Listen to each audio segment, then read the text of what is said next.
Здравейте на всички! Днес искам да ви покажа отново един много малък модел на маратона. Почти един от най-малките, много нисък като размер, като компактен, много е лек.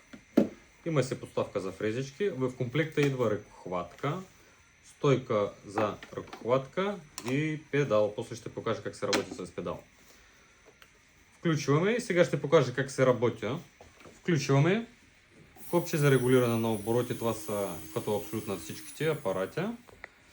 При работа може да се сложи форварда, реверса, ръкохватка много бавно се спира. Освен това много полезна функция има за пауза. Натискате и продължавате да си работите на същите обороти, на същата посока за въртене. Сега искам да покажа как се работи с педал. Няма нужда да включвате никакви копчета, само се включва отзад педал. Нагласите си обороти, натискате, апарата си влиза в режим за работа с педал. Форварда, реверса работи в друга посока.